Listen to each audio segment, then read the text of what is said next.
Hello and welcome to our next video blog. I thought it would be good to carry on talking to Andy Serkis about some of the fun and games we had during our first block of shooting. Andy?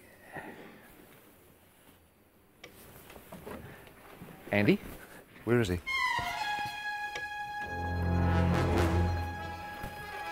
Andy? What is this place? This isn't Wellington. Where am I? Isn't this where James Bond crashed his Aston Martin in 1964?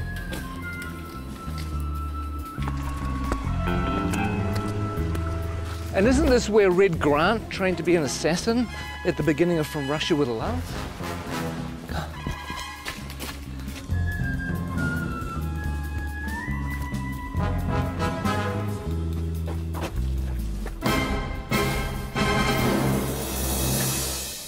You know what? I think we should just run the blog anyway. So what we did is we asked cast and crew to tell us a few of their favourite memories from the first 3 or 4 months of shooting. So please enjoy that and I'll go figure out where I am.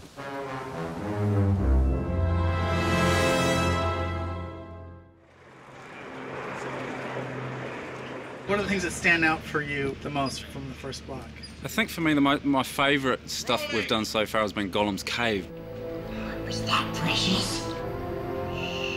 The way that Pete did that scene, it felt like I was watching a play. It was sort of like you could just sit back and watch these amazing guys do their thing. Him and Martin together were fantastic. It was really cool. Trying to get back into the head of Gollum. I don't know if I ever told this, but it felt like kind of doing an impersonation of a character that I'd played Yes. a long time. It was weird because it was like, you know, having to re-own it again.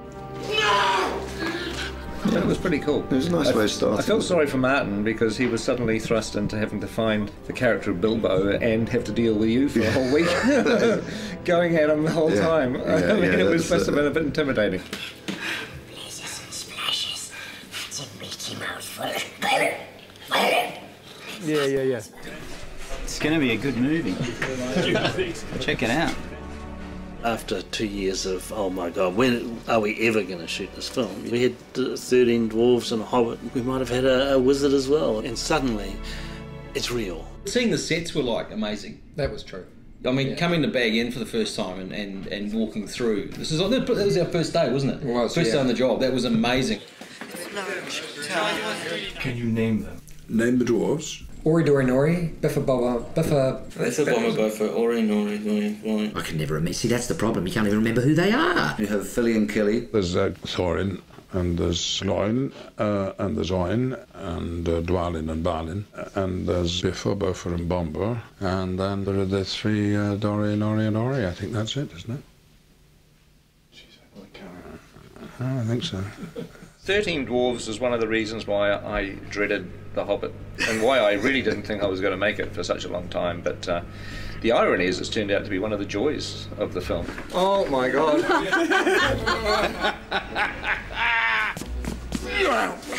What a challenge. I mean, 13 heroes, or 14 with Bilbo.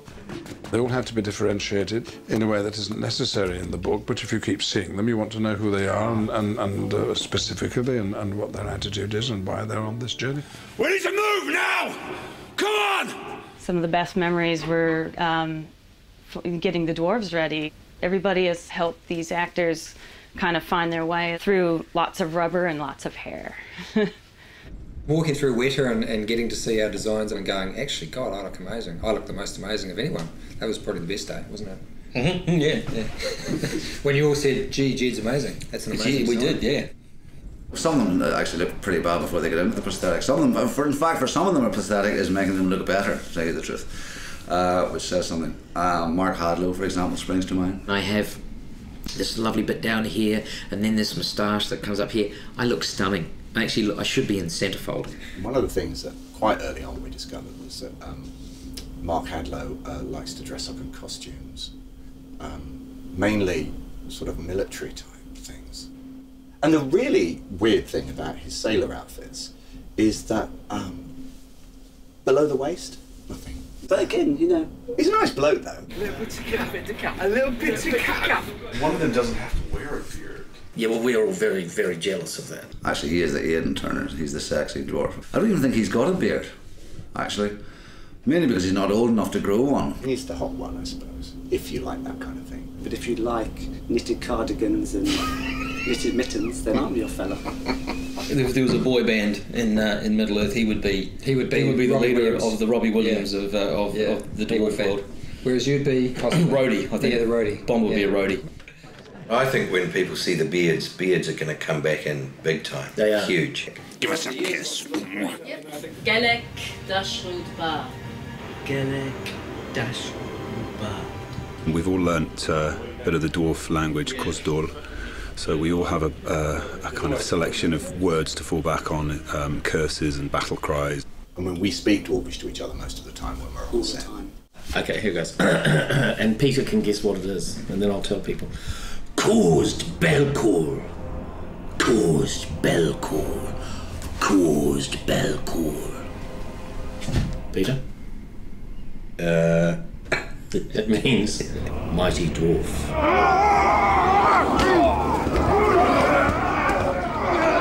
We had Trollshaw. Well, you got to do all the fun stuff in Trollshaw. Yeah, we did. I had to shoot dialogue and things, and he got to do all the good fighting troll stuff. That is the great thing about the dwarves, is that even though there's this comic element to some of the characters, not all of them, but some of them, when they fight, they really fight. We started with 3 months of intense training. We did stunt fighting, we did horse riding. We did the gym 4 times a week. We did dwarf movement intensely. They were trying to get us to a point where they could actually kill us and bring us back from the dead, kill us, bring us back from the dead, all the CPR and stuff like that, because that's what it'll be like on set. They did it by breaking us down. Yeah. They did it by essentially reducing us to the absolute amoeba stage and then building us up again as dwarfs. We've come through it as better dwarves, I feel. I do too. I know that William's discovered his inner dwarf.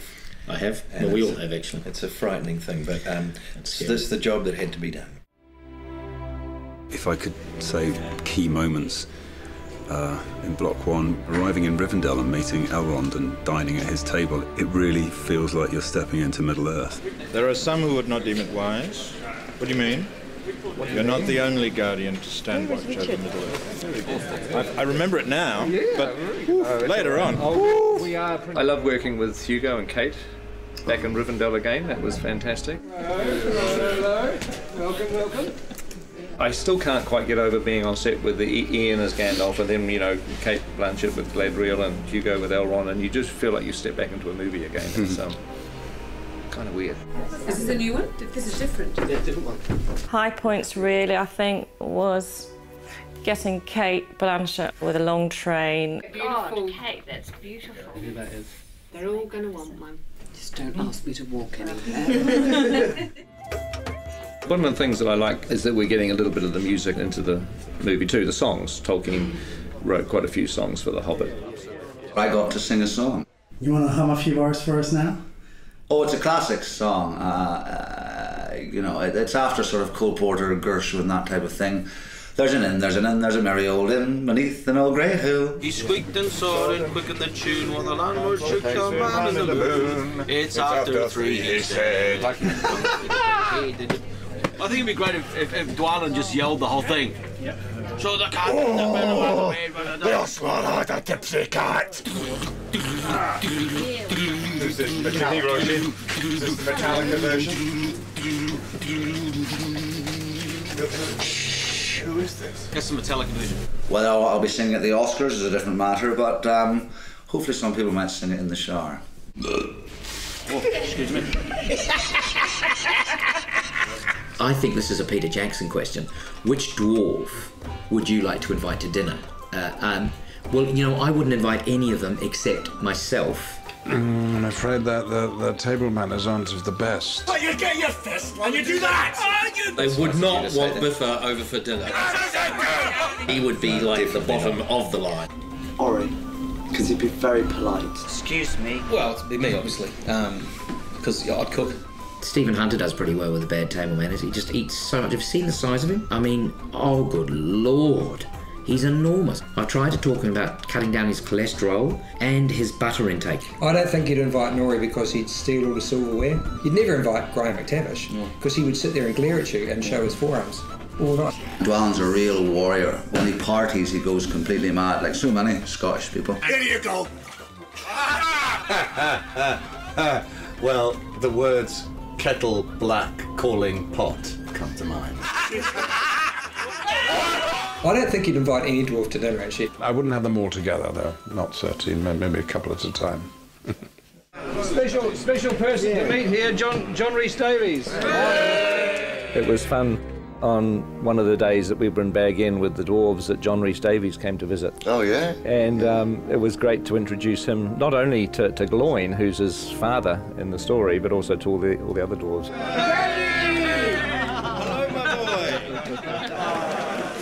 It's just like coming home to family. I predicted what John would say, and he pretty much said it word for word. I could just imagine, you know, him saying, "Oh, you poor bastards."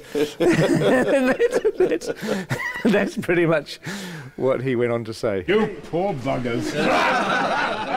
When he gets you running up the hill in full armour, you'll enjoy that. But you are going to be spectacular. And you'll be chased by women all around the world. but only if you're in costume and makeup. Okay. All right. We've been here since January the 13th. So what is that, 5 months? And we haven't even scratched the surface. Who are you doubling, Pete? Hey, I'm doubling Stanley Kubrick. One of the biggest moments was when we all put our gear on and we all stood together, sort of looking around at each other into the characters' faces. To stand in a circle and look at the guys that were going on the quest, I got a real tingle up my spine. Lovely, thank you, that's terrific. I think we can check the gate on that.